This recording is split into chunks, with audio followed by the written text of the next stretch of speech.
ಇಂದು ಪಾವುಗಡ ಸರ್ಕಾರಿ ಮಹಿಳಾ ಪ್ರಥಮ ದರ್ಜೆ ಕಾಲೇಜಿನಲ್ಲಿ ಪ್ರಾಂಶುಪಾಲರಾಗಿ ಸೇವೆ ಸಲ್ಲಿಸಿ ನಿವೃತ್ತಿಯಾದ ಪ್ರಾಂಶುಪಾಲರು ಕೆಒ ಮಾರಪ್ಪ ಹಾಗೆ ಶಿವಾನಂದಯ್ಯ ಅವರನ್ನ ಬೀಳ್ಕೊಡುವ ಸಮಾರಂಭವನ್ನು ಆಯೋಜನೆ ಮಾಡಲಾಗಿತ್ತು. ಈ ವೇಳೆ ನಮ್ಮನ್ನೆಲ್ಲ ಅಗಲಿದ ಮಾಜಿ ಸಚಿವರು ವೆಂಕಟರಮಣಪ್ಪ ಅವರ ಆತ್ಮಕ್ಕೆ ಶಾಂತಿಯನ್ನ ಕೋರಲಾಯಿತು.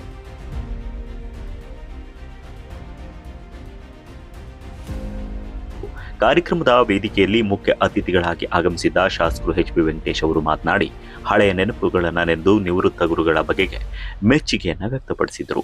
ಇನ್ನು ಮಕ್ಕಳ ವಿದ್ಯಾಭ್ಯಾಸಕ್ಕಾಗಿ ನಾನು ಸದಾ ನಿಮ್ಮೊಂದಿಗೆ ಇದ್ದೇನೆ ಅಂತ ವಿಶ್ವಾಸ ವ್ಯಕ್ತಪಡಿಸಿದರು. ಅವರು ಸುಮಾರು ಅನೇಕ ವರ್ಷಗಳ ಕಾಲ ನಮ್ಮ ತಾಲೂಕಿನ ವಿದ್ಯಾರ್ಥಿಗಳಿಗೆ ಒಳ್ಳೆ ಶಿಸ್ತುಬದ್ಧವಾಗಿ ಕ್ರಮಬದ್ಧವಾಗಿ ಒಂದೇ ಒಂದು ಸಣ್ಣ ತೊಂದರೆ ಆಗದಂತೆ ಮಕ್ಕಳನ್ನ ನಡೆಸ್ಕೊಂಡು ಬಂದಿದ್ದಾರೆ. ಅವರು ಕಣ್ಣಲ್ಲಿ ನೀರು ಹಾಕಿ ಹೇಳಿದ್ರು, ಇಷ್ಟು ವರ್ಷಗಳ ಕಾಲ ಮಹಿಳಾ ಕಾಲೇಜ್ ಪ್ರಿನ್ಸಿಪಾಲರಾಗಿ ಒಂದೇ ಒಂದು ಹುಡುಗಿ ಸಹ ತೊಂದರೆ ಕೊಟ್ಟಿಲ್ಲ, ಕೆಟ್ಟ ಹೆಸರು ತಂದಿಲ್ಲ ಅನ್ನೋದು ಆ ಖುಷಿ ಅವ್ರ ಮನಸ್ಸಲ್ಲಿದೆ. ಅವ್ರು ಈಗಿಂದಲ್ಲ ಈಗ ಏನ್ ಡಿಗ್ರಿ ಕಂಪ್ಲೀಟ್ ಮಾಡ್ಕೊಂಡು ಹೋಗ್ತಿದ್ದೀರಲ್ಲ, ಅವ್ರಿಗೂ ಸಹ ನಾನು ನನ್ನ ಕಡೆಯಿಂದ ಬರೀ ಪ್ರಿನ್ಸಿಪಾಲ್ ಇಬ್ಬರಿಗೆ ಅಲ್ಲ, ಡಿಗ್ರಿ ಕಂಪ್ಲೀಟ್ ಮಾಡ್ಕೊಂಡು ಹೋಗೋ ಹೆಣ್ಣು ಮಕ್ಕಳಿಗೆ 25,000 ರೂಪಾಯಿ ಪ್ರತಿ ವರ್ಷನೂ ಕೊಡ್ತೀನಿ, ಈ ವರ್ಷನೂ ಕೊಡ್ತೀನಿ.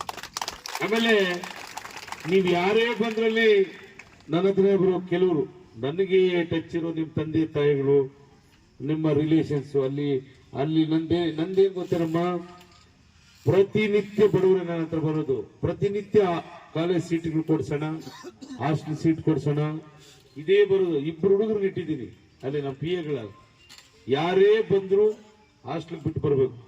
ಹಾಸ್ಟೆಲ್ ಸೀಟ್ ಸಿಕ್ಕಿಲ್ಲ ಅಂದ್ರೆ ಸಿಗೋವರೆಗೂ. ಇದೇ ವೇಳೆ ನಿವೃತ್ತ ಪ್ರಾಂಶುಪಾಲರು ಕೆಒ ಮಾರಪ್ಪ ಅವರು ಮಾತನಾಡಿ ಕಾಲೇಜು ಆರಂಭದಿಂದ ಇಲ್ಲಿಯವರೆಗೂ ಸಹಕರಿಸಿದ ಮಾಜಿ ಸಚಿವರು ವೆಂಕಟರಮಣಪ್ಪ ಮತ್ತೆ ಮಾಜಿ ಶಾಸಕರು KM ತಿಮ್ಮರಾಯಪ್ಪ ಹಾಗೆ ಎಚ್.ಬಿ. ವೆಂಕಟೇಶ್ ಅವರನ್ನ ಸ್ಮರಿಸಿದ್ರು.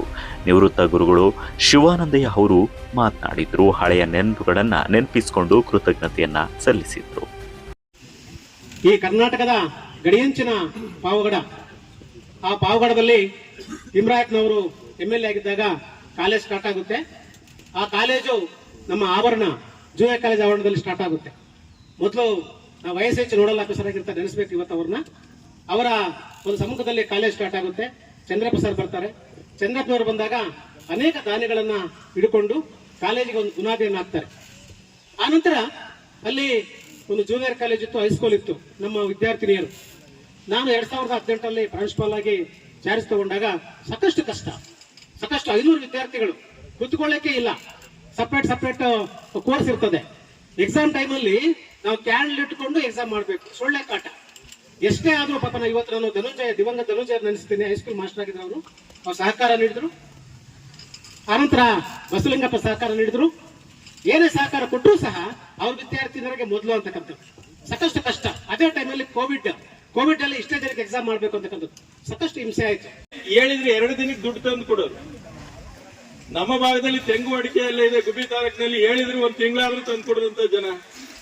ಅದಕ್ಕೆ ಅವ್ರು ಸಾಗರ್ ರೋಲ್ದಲ್ಲಿ ಬಟ್ಟೆ ಅಂಗಡಿ ಸಾಗರ್ ಕೇಳಿದೆ, ಏನ್ ಸಾಗರ್ ಈ ಜನ ಹೀಗಿದ್ದಾರೆ ಅಂತ. ಅವರ ಪೇರೆಂಟ್ಸ್ ಗಳಿಗೆ ಬಟ್ಟೆ ಇಲ್ಲಿದ್ರು ಪರವಾಗಿಲ್ಲ, ಮಕ್ಕಳಿಗೆ ಬಟ್ಟೆ ಕೊಡಿಸ್ತಾರೆ ಜನ, ಅಂತ ಜನ ಈ ಭಾಗದವರು.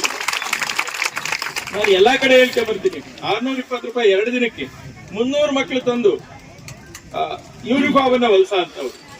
ಅಂದ್ರೆ ಎಷ್ಟು ಮಕ್ಕಳ ಬಗ್ಗೆ ಕಾಳಜಿ ಇದೆ ಅಂತ.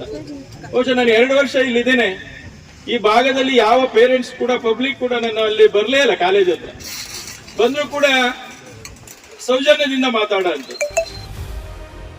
ಇನ್ನು ಗುರುಗಳಿಗೆ ಗೌರವಪೂರ್ವಕವಾಗಿ ಅಭಿನಂದಿಸಿ ಬೀಳ್ಕೊಡುಗೆಯನ್ನ ನೀಡಲಾಯಿತು. ವೆಂಕಟೇಶ್ ಅವರು ಪ್ರೀತಿಪೂರ್ವಕವಾಗಿ ಇವರಿಗೆ ಆರ್ಥಿಕ ಕೊಡುಗೆಯನ್ನ ನೀಡಿದ್ರು.